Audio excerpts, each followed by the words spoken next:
Mahardika ing tias ing kamardikan. Rahayu, rahayu ingkang samya pinanggih. Nugroho miwasih wilasaning Gusti mugi tansah kasarira dumateng kita sami. Ngaturi sugeng dalu. Sarta sugeng pepanggihan kalian kula warga ageng. Sandiwara Ketoprak Wahyu Manggala. Ingkang dipun pimpin panjenenganipun Bapak Mogon. Kanthi alamat Desa Tanjung Sari Kecamatan Jakenan, Kabupaten Pati Bumi Minatani.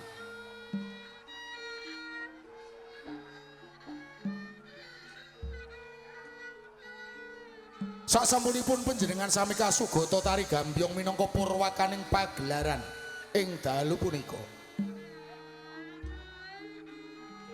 Winanggani pamundutan keparenga ing dalu menika kula warga ageng Wahyu Manggala badhe nyegahaken cariyos ingkang mawi ira-iraan Raden Wijayang Ratu seri perangan rebutan bandera Tunggul Wulung.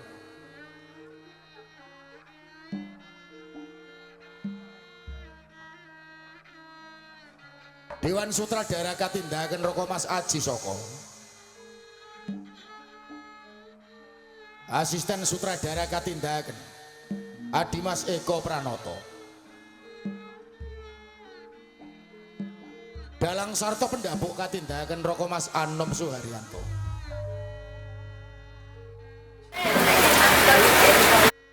Pangeprak katindakan Bapak Suhardi, wontene Pranoto Pakeliran, dipun tindakan Adimas Suyono sakonco.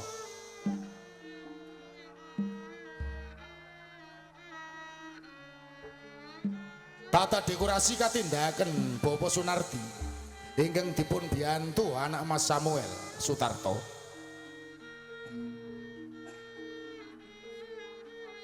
Teknis tata lampu katindakan Adimas Budiono Batak.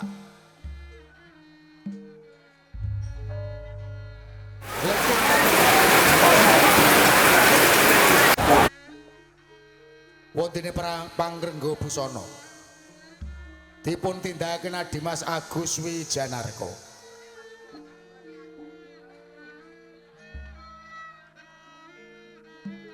Binarung ungling Gegong Somadularas ingkang dipun pimpin Bapak Keman Widodo. Kanthi pangli ing Swarawati utawi Pesinden dipun tindakaken Ibu Suparyana sarta Ibu Pami.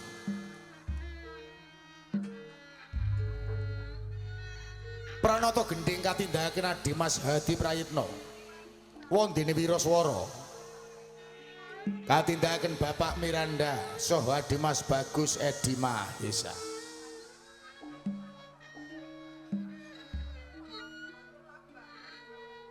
musik campursari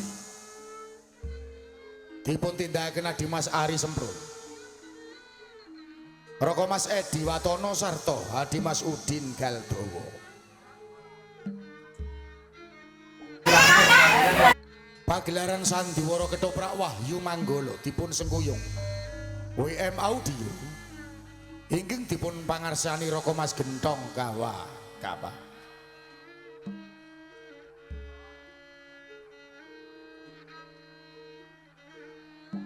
Diwondene para paraga ingkang badhe maragani cariyos ing dalu punika. Sepisan gambaraken wonten ing Kepatihan Kediri. Patih Kebo Mundaran dipun paragani Roko Mas Andi Prastio.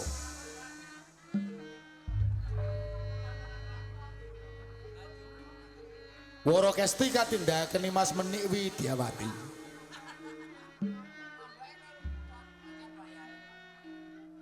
Lembu Tirta dipun paragani Dimas Bagong Sutresno. Wontene Senopati Segara Winotan.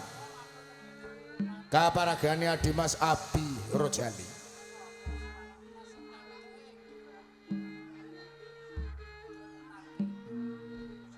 Wonten ing Kraton Kediri Prabu Jayakatwang dipun paragani Roko Mas Dedek Wibisono.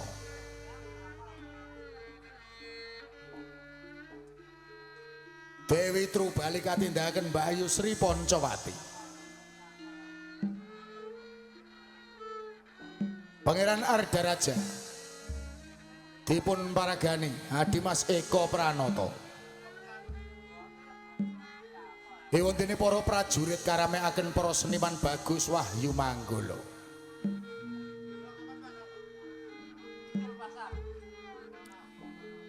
Dian Wijaya ing dalu menika katindakaken Dimas Adit Prastio. Para laskar karamekaken para seniman Bagus Wahyu Manggala.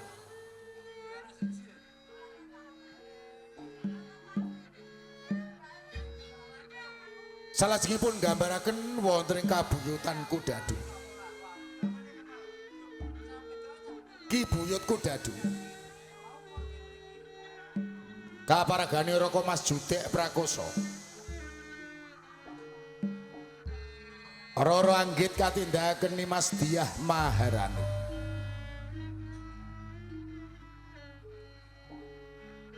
Wonten ing Gunung Pandan. Resi Tejo Teluh ing dalu menika katindakaken Bapak Begek Ari Warsito. Rati Manjari kaparagani ini Mas Puput Jarmiati. Wondene Gayatri katindakaken Mas Tata Wulandari.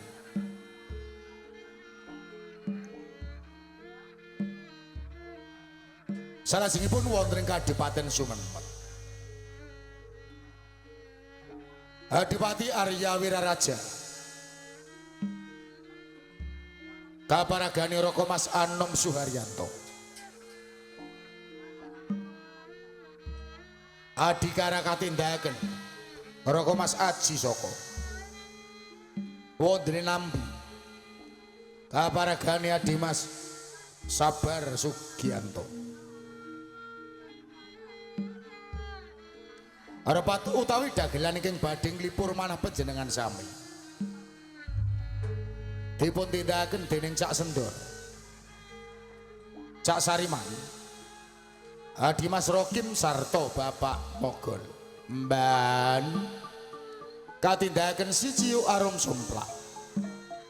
Kabiyantu Siswak Indah Kalola. Mekaten kula wau para kadang budaya Sutresna. Menggah para paraga ingkang badhe maragani cariyos ing dalu punika. Kita sagutrah kulawarga ageng Wahyu Manggala namung ngaturi sugeng lenggah. Sarta sugeng ngamirsani ngantos titi purnaning pagelaran. Nuwun, nuwun.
Saka desa mapan ana ing Kutaraja. Bot-bote mung adi nasib kepengin golek gawean sing gumathok kanggo nyukupi keluarga ana ing desa. Nanging ora nyono babar pisan. Sakwise aku mapan ana ing Kutaraja. Mung trimo dadi abdi. Wewangunan ing desa lawan ana ing Kutaraja yo beda. Wewangunane sarwa endah. Aku kudu bisa nampa senajan to mung trimo dadi abdi. Tak wiwiti anggonku nyambut gawe.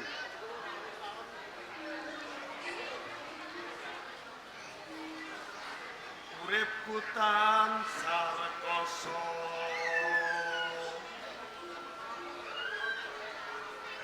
saben dina mung tansah golek duit.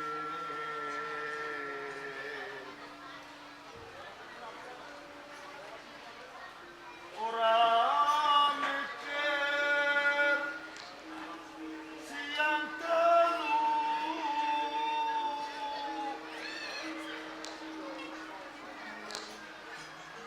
rasake panas udan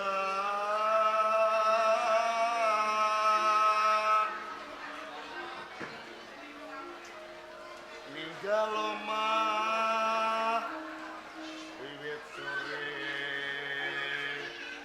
nganti esuk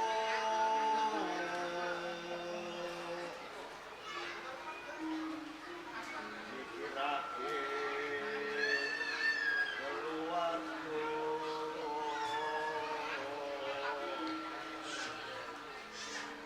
rekasane awak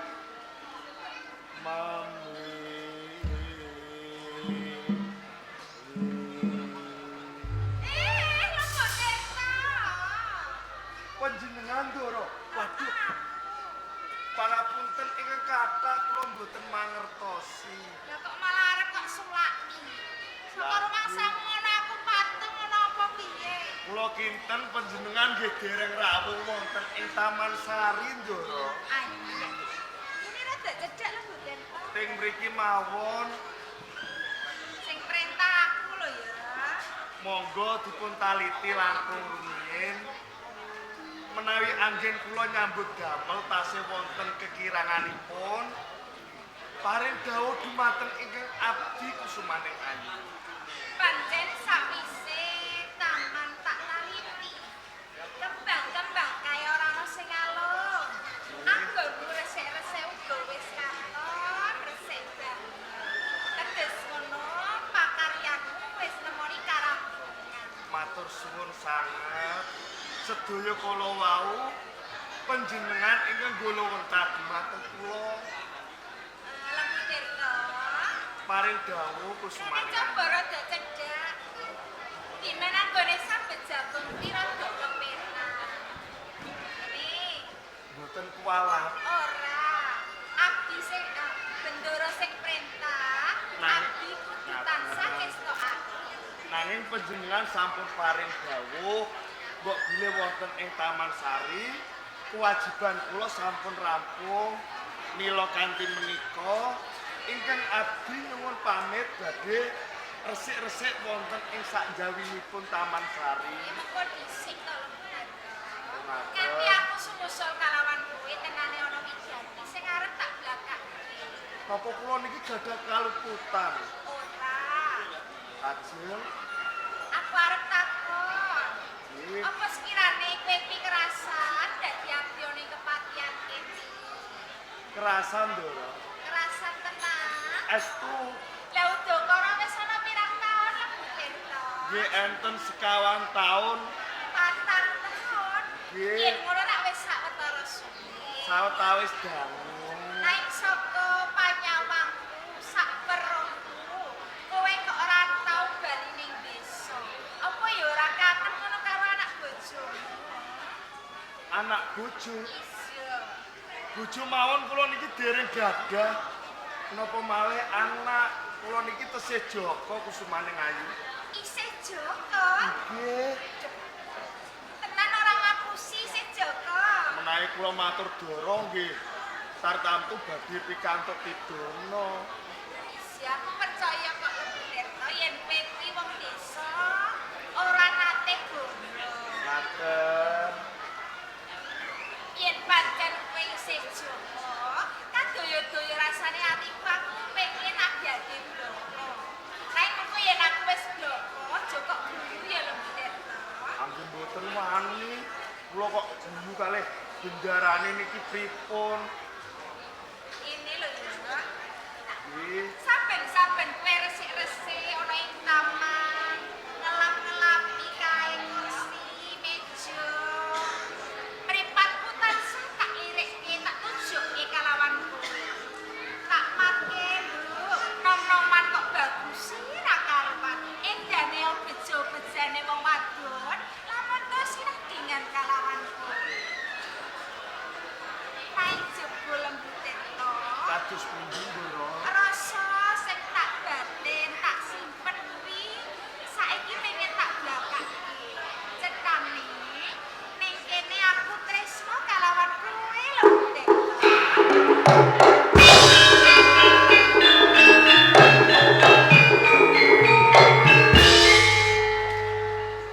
Kula niki malah ajri, Ndoro. Kok wedi ngopo coba? Lah nggih niki saestu. Panjenengan tresna dumateng kula. Lahir batin Lembu Tirta. Ngaten nggih, Ndoro. Kepiye? Kula niki nggih lare saking dusun. Benten kalih panjenengan pinangka putra pepatih wonten ing Kediri. Napa pantes kula niki sandingan dumateng panjenengan, Ndoro? Iya, bojo duweni tembung sing kaya ngono. Tresno kae muta ya Lembu Tirta. Ora mawas cendhek sing pangkam, dhuwur asore derajat. Kadang to kowe wong saka desa, nek nyatane aku tresno. Lamun to kowe ngibangi tak kira bakal mukul krebos. Niki saestu. Aku tresno banget kalawan kowe. Kula niki boten ngimpi Kusumaning. Lah kepiye kok ngopo ora? Nggih kanugrahan sanget kang tumempuh dumateng pisan. Dipun tresnani wanita kang endah ing Sulistya gadah derajat lan pangkat. Mila kanthi menika Kusumaning Ayu anggenipun tresna dumateng kula. Ampun dawah ing pangucap kanthi linambaran ati kang suci. Yen ora tresno kok ngopo? Kula nggih tresna Kusumaning Ayu.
kula sarengan mudharaken isen-isen ati sak temah.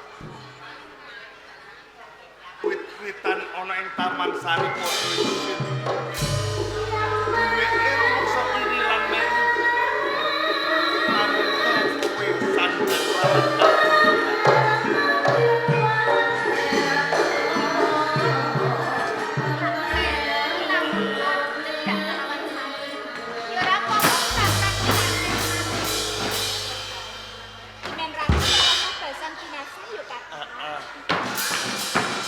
rumangsa ageng lan kaya siniram banyu suwindu lawase. Ora Gusti.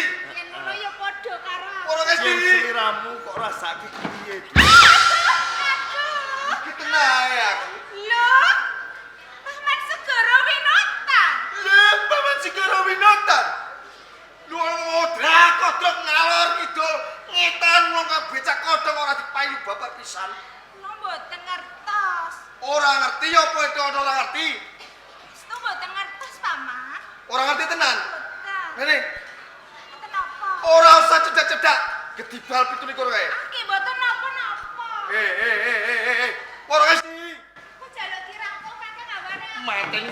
Oh, aduh pipiku dicopot kok kakek aduh lah ada lah. Kene ta. Ora Gusti. lho bokapku yang dicopot lah kok kakek Kepiye diajeng? Kene ta usah ganggu. Terus. ya rantuk meri Ora pantes lamono cedak soal dumuk-dumukan kau. Gedibal 17 lembutir to kuwi. Paman, ajeng dumuk-dumukan, ajeng rangkul-rangkulan, nggih mboten napa-napa jalaran menapa. Apa piye? Antarané kula lan Kakek Lembutirta menika wonten sesambungan tresna. Sambungan tresno. Nggih. Ora Gusti. Napa? Apa kowe ora kelingan? Neng kepatian kene nggonku saben wulan asok bondo donya kuwi trek-trekan. Lho, kabeh mau mergo kowe wis dijodhokno karo aku. Lho kok iso sambungan tresno karo Lembutirta? Panjenengan ngendika sampun asok bondo donya. Saben wulan trek-trekan duit tumpuk-tumpuk. Wujudipun menapa kemawon? Ana duit, ana mas-masan. Emas sing murni saka Kalimantan tak ekspor tak gawa rene. Napa malih? Kulkas. Patang pintu lho, jajal. Lumrahe kulkas kuwi 2 pintu, iki 4 pintu lho. Aya, nyuwun sewu. Kula badhe nyuwun pirsa. Rikala panjenengan nglamar dumateng kula. Yo, Ingkang nampi penglamar panjenengan menika sinten? wong tuamu cetha. Kanjeng Rama. Bener. Patih Kebo Mundara. Ora kleru. Menawi ngaten badhe kelampahan Paman. Kelakon lha yo mulo saka kuwi aja cedak-cedak karo Lembutirta. Kelampahan panjenengan menika dados manten. Iya mesti wae. Nanging mboten kalih kula. Karo sapa? Kalih Kanjeng Rama. Mateni wong. Yo apik. Lamun to aku kelakon dadi nganting karo wong tuamu, yo terjadi duape. Napa niku? Pentung-pentungan Nggih pun asmane. kersane. Kamu to? Rene. Rene. Nggih, kula niki nggih ajeng lampah. Mlaku sing batur ora iso. Pun galak-galak. Lemak, lemek. Tidak payah ora puklek. Nggih ngaten menika watak wantunipun lari saking dosa. Oh, bener. Bener. Syukur yen kowe mawas. Ngaten, Syukur. Lembutir to. Paring dawuh Ndara Senopati. Kowe wani cedak saya-saya duwe sambungan tresna karo bendaramu ngono Gusti wis mbok pikir apa durung? Nggih sampun. Lho. Sing bangga bondo kuwi apa? Kowe kuwi wong desa. Turumu ning kloso, manganmu saben dina mung telo. Lho, kok arep seneng bendaramu? Ora mawas babar pisan. Mohon pangapunten saderengipun nggih. Kula niki badhe takon kalih sampeyan. Takon apa tak jawab? Umpami nggih sampeyan iki dipun tresnani wanita nggih ayu. Nggih sugih. Bener. Sampeyan tampa napa mboten? Apa to? Lamun to aku disenengi wong wedok sing ayu, sugih. Ya mesti tak tampa, ora tak tampa edan po. Oh, alah. Redine kula menika tesih waras. Yo, Nggih kula tampa. boleh kowe jegelongno aku. Lah ora ditampa edan apa? Nggih. Edan sing edan kok aku sesuai kok. Saya malih nggih Ndara. Piye? Kula suwun kanthi sanget dumateng sampean. Ampun kelangkungan anggenipun ngino lare saking dusun. Kene ngopo ora? Wong desa manggone ning gunung. Saya saben dina panganane jagung. Nek jagung dipangan tikus mbok pangan apane? Mbok pakane bojomu apa watu? Ngaten nggih Ndara. Menawi sampean boten wonten tiyang saking dusun, sampean uripe cilaka Ndara. Kok iso cilaka? Cilaka ku manggon ngendi Saben dinten sampean iki dahar napa Ndara? Sego. Sego. Lah sego niki sing didamel saking napa? Saka pari. Pari niki sing nandur sinten? Wong desa, Wong desa. Lah nggih. Yen kaya ngono aku ora bakal mangan sego. Lajeng Mangan roti ya wong sugih padoni. ajeng dahar roti. Roti. Wah nggih. Lho, Ngaten nggih Ndara Senopati. Roti niki sing didamel saking napa? saka Ndara? tepung mesti wae. Saking tepung. Bener. Lah tepung niki saking napa? Saka telo. Telo niki sing nandur sinten Ndara? wong desa mangan. Yang desa lho Ndara. Yen kaya ngono ora bakal mangan sego, mangan roti ora. Lajeng Mangan ketaki. kentake niki napa? Daging pitik. Daging Ayam pitik. niku lho. Ayam digoreng garing. Lah pitik niki sing ngupeni sinten? Sing ngoni nggih sinten ngoten lho. Pitik, ayam sing ngopeni wong desa. Wong desa lho Ndara. Ya ora tepo. Saiki ngene. Kados pundi? Sepisah meneh pisahke antara kowe karo Wara Kesti. Lah ingkang miwiti tresna menika mboten kula dipun tresnani, kula nggih tresna. Kadung kadung kantil. Ah, mboten saged. Kandel wong loro pas. Iki lamun to kowe mlaku bareng di sawang, piye? Pripun pantes ta, Paman? Ning krak. Napa niku? Sing wadon lencing kuning, sing lanang katon cakrak. Lho, ora bedane karo aku, Mas to. Oh, ngaten. Ora bedane karo aku rene. Jajal aku karo aku. Gandeng mesti wah sansaya. Jajal sawang. Sawangan lembut to. Menawi ngaten nggih, anggenipun kula nyandra dumateng sampean nggih sami. Padha, kados mesti. sampean kula wau. Mesti. Ning krak. Ya, Sing wadon lencir kuning, sing lanang kaya ekran. semane iki Malah kaya ikrah ku ya mau Kakang. sansaya ngino. Kowe para Kesti. Delengen lembut to. Pripun? Sepisah meneh cabarno wong desa lho. Tak upamake kuwi lampu. Lampu kuwi ana sing gedhe ana sing cilik. Lamun to segara winutan lampu 1000 watt bareng mekat biar madangi jaket beda lembut to. Nah, kula kan Beda. Lampu 5 watt melik-melik manggone ning WC ning gurilah. Beda karo segara winutan lho. Ndara Senopati. Piye? Uripe lampu niku kados dening uripe menungso. Nyawane menungso, Kakang. Lampu 1000 watt Bener. dicekleke mak Biar. biar padang. Madang kabeh. Beda. Nanging cepet ndang pedhot, Ndara. Nanging beda. Lampu 5 watt manggone ning mburi, kelip. Niki uripe suwe, Ndara. Panjang umur. Kados uripe menungso. Kuwi pembawadanmu. Bapak mak kemek. Tangan. Tangan ngapal ngene kok. Lho tangan ngapal dienggo ngos-ngos pipi loro kabeh. Wedok sikil. Sikil jeber kok sikile babak.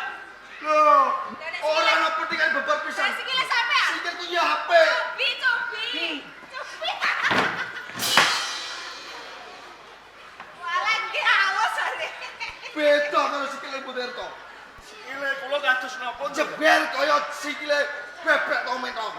Niki enten petingane lho, Ndara. Ana pentingane piye? Nggih. Menawi kula kelampahan bebojoan kalih bendara kula. Rumangsa seneng badhe kula pamerake wonten ing desa. Kok pamer ning desa?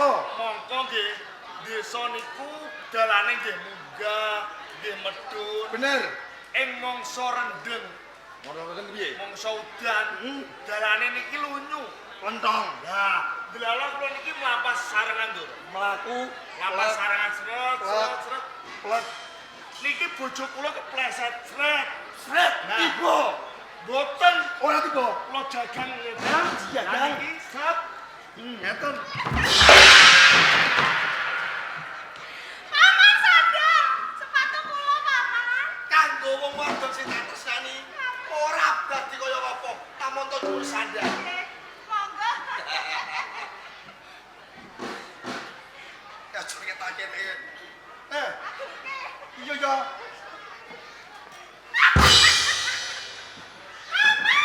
Doro, Sing maju kuwi sikile aja sing kene. Aduh, kados pundi Doro? iki piye Kak? Pripun? Mama aku tubruk sepatu sak. Waduh, Maju kan sing maju ki sikile dijokno ngene lho. Nggih, nggih. Aja kok sikile keringin aneh sing maju. Nggih, kula joko ilang.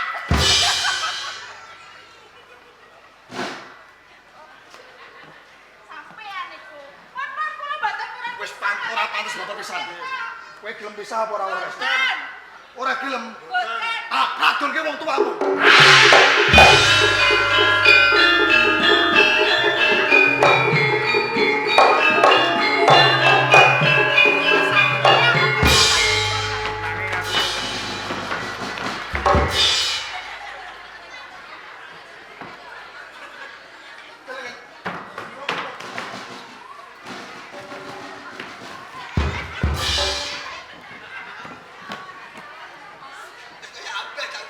Ndas. Ndas. Sampeyan iki. Wah. Tan, itu tan. Pun. Wong tuwa lagek turu. Awak saya mbok geret. Maksud iki kepiye? Sampeyan kleru nganggo banget. Apa kepengin gawe dolanan atine Segara Winotan? Apa sing mbok karepake? Anake sampeyan sapa? Wara Kesti. Wis sampeyan jodohke kalih kula. Tak jodohke marang Senopati Segara Winotan. Nanging nanging piye?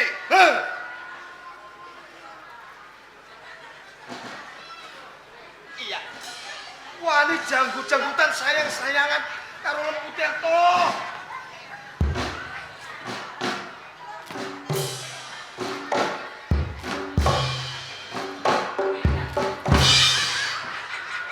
Lho anake wadon gandeng karo wong lanang liya sing dudu dijodohke kok amat jogetan.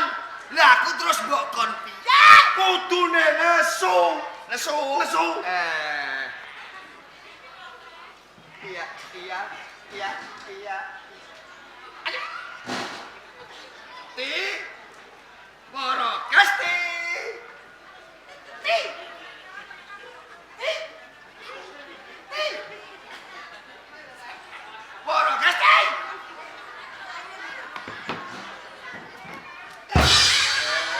Jawab, jawab, jawab. Timbali wong tuwa kok.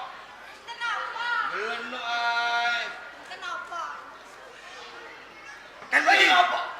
Kok rangkul akan karo Lempu Tirta, Mboten napa-napa, jempol rangkul. Jempol gandeng. Niki kang tresnan kula. Kowe seneng karo Lempu Tirta? Jek. Tenan. Nggih. Syukur. Terus lagi, terus no. Kok syukur-syukur mikirke kula. Calon bojo kula. Lho, upawa ditimbang ki adoh. Adoh ki piye? Adoh. Godhong waru ceblok ning ratan. Maksude sing wedok ayu nek karo kowe kaya blarutan. Yen ngoten balekno. Apa? Penglamar kula, sasran kula sing saben sasi dhuwit trek-trekan kulkas 4 pintu balekno. Sapi 5 rakit. Lah, kulkas 7. Kon balekno? Balekno. Siko dhewe. Endi? Gadean. Wah, sampeyan nesu kudune pisah. Tenang. Tak larai. Kesti. Jawa, Mak. Iya. Jawa. Kowe kok kaya ini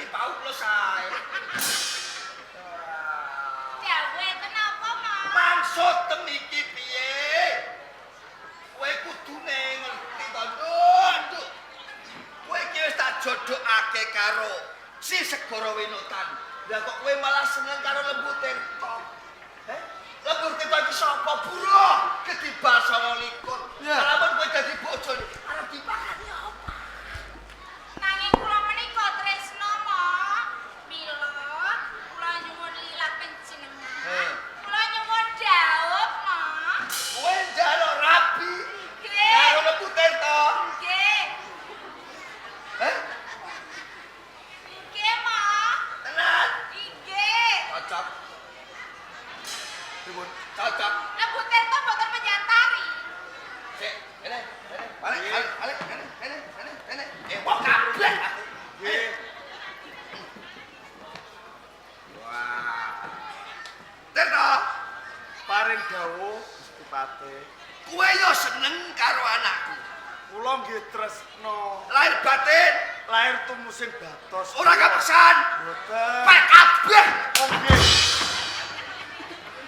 Lah ya. Kadung emosi lho. Dikomisake malan pel-pel lho sampe. Ijulan. Ijulan apa? Mbok keprok tenan. Salah sampean gigete. Drintane tembunge sing ape kon pisah kepalan pelah-pelah. Nek aku misahno tresnane anakku wedok karo Kesti karo si Lembu Tirta. Aku dosa. Kok saged modele ngoten janur kuning mlengkung sinten kemawon saged gadahi sosok penjelasan menjodokaken kalih kula. Ngono ya. Dereng sah. Ya gini. Kesti, Nggih, Rama. lan kowe Lembu Tirta. Nggih kula Gusti Patih. Yen pancen nyata-nyata kowe tresna tulus lahir batin marang anakku si Wara Kesti, aku kepengin bukti. Lajeng kula kedah Buktine kudune kowe sungkem wong aku iki calon maratuwa kok. Lah aduh.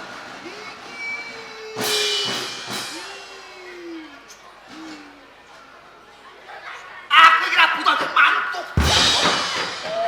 Dapur kok weton nggo apa? Ah semane. Kae iki sampean. Alah. Seguro kali selum tutup wokos. Muga-muga jalur dipangan tikus. Wis tak. perkawis gampang. Yo. Ngono dal sawetawis. Yo. Bocah mbari iki nek musuh kowe. Halah. Trot. Lah ini wis bagus, alus. Ora kaya kowe, wis ora bagus, kementos. Kulite wae beda kok, Mo. Kulite beda. Kene lencir kuning nemu giring. Nek kowe kuning nemu girang.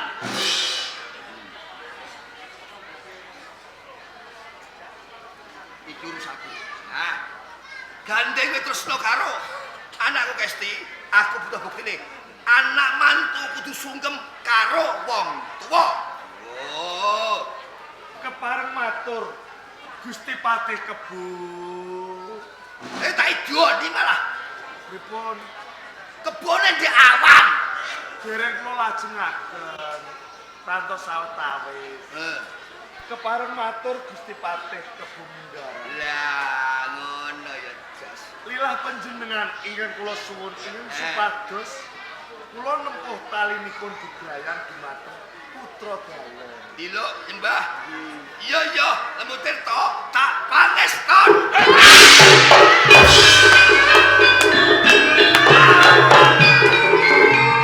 Lembu Tirta minggat. Lakon Wara Kesti rapi karo aku.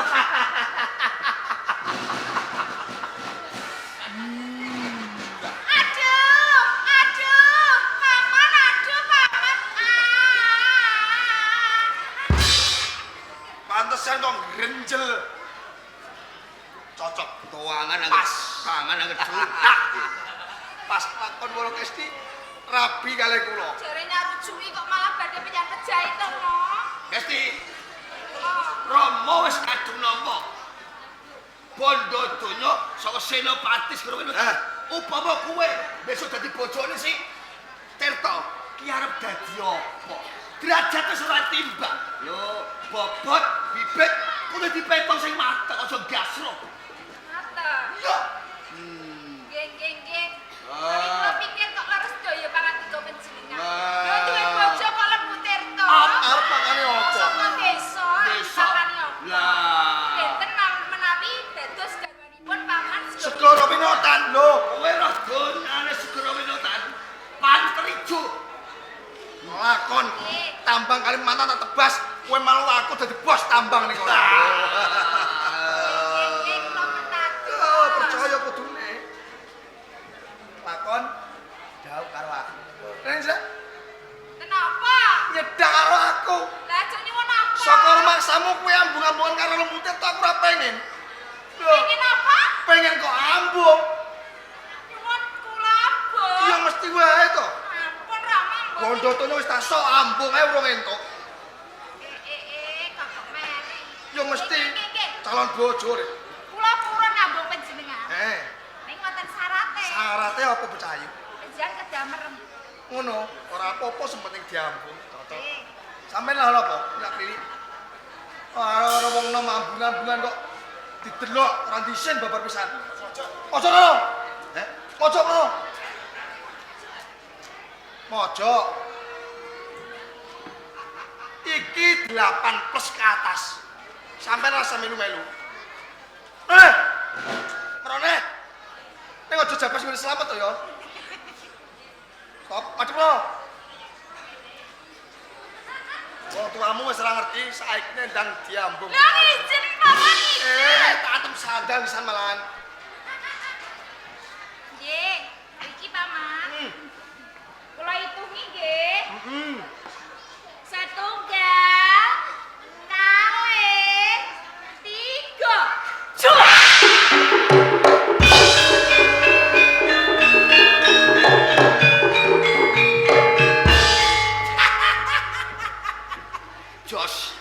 Jos gandos rewos. Sing jos ta, Pak? Lho. Bareng kowe arep njaluk ambung anakku, ling ngambung abane cah. Abane pripun? Jos. Sampeyan mboten ngertos. Sampeyan mau ngertos gak? Kula dados Woro Kesti, sampeyan dados kula. Kakang, sampeyan njaluk ambung. Iya. Ana syarate ning kowe kudu merem. Nek ora merem gen isin ah. Ora ana wong. Wong akeh ora ana wong. Ora ana. Wong akeh melekan. Lah yo mulih dhewe merem. Ayo tuku sing 3. 1, 2, juk. Niku ngambunge Woro Kesti. Kowe didoni, dikecoy mah. Jus. Ora diambung. Ora diambung bapak. Ngene rembug cukup. Perkara anakku Woro Kesti. Kowe nyang tangan kuning kebaku. Bengi iki dina iki. Kowe rak nampa kajibah. Jaga anane bandera tunggul kula. Oh, yen nganti ora apa-apane sing nampa pidala kowe. Nggih, mulai mekaten sawetara sepuluh pamit nggih.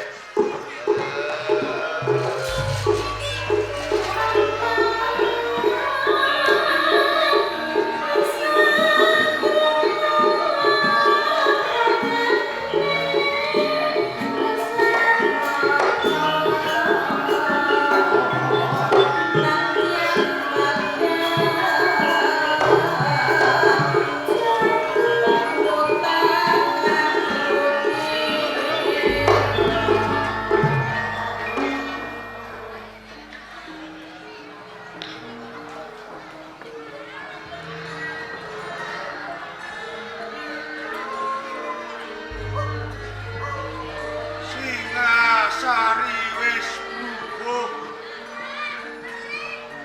Sinuwun Prabu Kertanegara wis temukaning seda.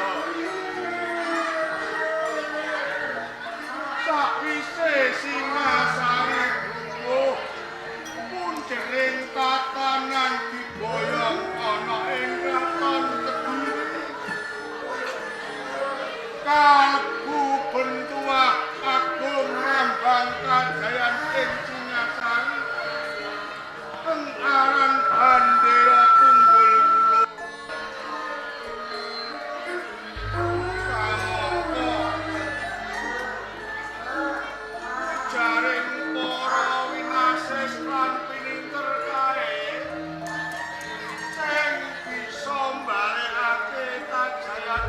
Singasari ora ana liya aku Raden Wijaya. Kula kanthi kuwi. Ening Raden Wijaya sawit. Mula sak gaduk-gaduke nalar sisa-sisaning tenaga. Aku bakal mbudidaya Idra anane Bandera Tunggul Pulung. Kaget kowe iki aja get-get wong tuwa to, Ndondo. Nggih pangapuntenipun, Bapak. Menawi kula menika damel kagem panjenengan. Kula siwu nggih, Bapak. Iya. Estunipun menjawab menika badhe tidak mungkin nggih, Bapak. Kak tenane nganti aku iki metu saka omah iki ora arep ngopi. Ning aku bakal tumuju ning Klangkan Kediri. Aku bakal nyidra anane Bandera Tunggul Pulung, Nduk. Badhe nyidra Bandera Tunggul Pulung. Iya. Menika membayari lho, Bapak. Mula kanthi kuwi merga kowe iki bocah wadon ora usah melu karo bapa ya. Boten. Kula badhe nderek kaliyan panjenengan jalanan menawa. Kula menika kuwatir suki dhateng keselamatanipun, Bapak. Menawi wonten menapa-napanipun kan panjenengan ngajeng kados putih, Bapak. Ngono. Nggih. Ya. Yen panjen kowe kepengin melu kena. Ning nalika aku mlebu ning Klangkan Pusaka kowe aja melu mlebu. Kowe ning jaba wae ngawasi swasana ya. Prajurit sing padha tunggu kuwi kae bakal tak kirim nganggo sedhir Konondo ya.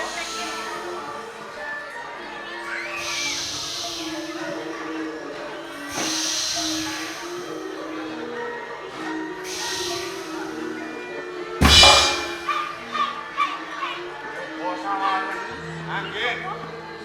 Sing padha jaga ning Klangkan wis padha bumbletan. Prajurit sampun gumetak. Mula kanthi kuwi ayo ora usah kesuwen. Enggal-enggal tumuju ning Klangkan Pusaka, Nduk.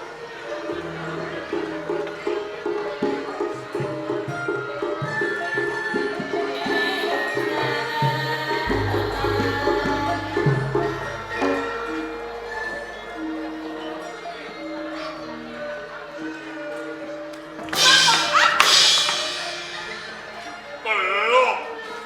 Kowe ora terima. Bapak, panjenengan badhe tindak wonten pundi? Pancen tenane tak sengaja. Kowe iki ndak silapake.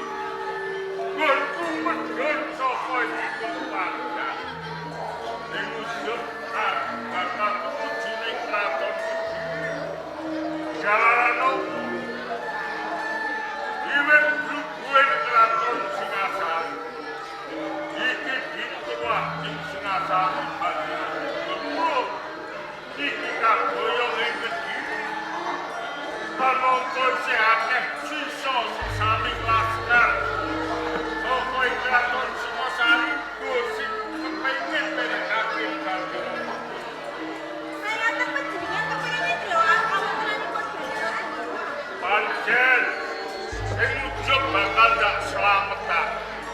Kaleresan saya ngaten kula nderek. Melu. Ijin. Ya, ora apa-apa. Ning dan jaruk. Iku kowe ngenteni ono sak jabane gedhong Pusaka. Kula pedha sajaminipun.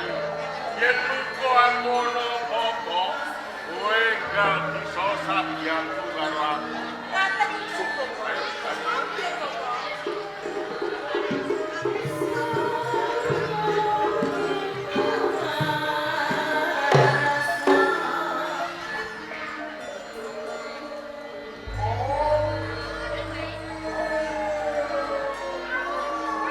Klangkan gedung Pusaka Kediri. Yo ning kono anane Bandera Tunggul Pulung mapan. Kanthi dalan Bandera Tunggul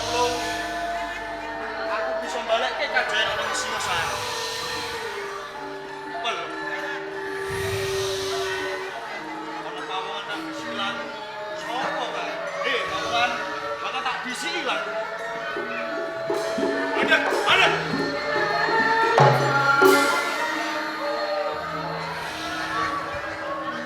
Aku juga lawan pawangan sing lan bae lewat. Yang nitik saka Jumang kae. Semuanya semengko pengawak. Apakah sapi jenis prajurit sing lagi wae kemit ana tepes kiringe keraton gede. Nanging aku cuma Duh. Tumujune pangkan gedung pusaka dhewe. Yen ngono aku sondakku. Yen to Durjana sing ngedya bakal ngringkehake keraton gede. Yo. Kok ngono pancen kowe welangane laskar Singosari ora trimo. Yen to Singosari wektu dina iku aja lek kewirangan tak disini lah.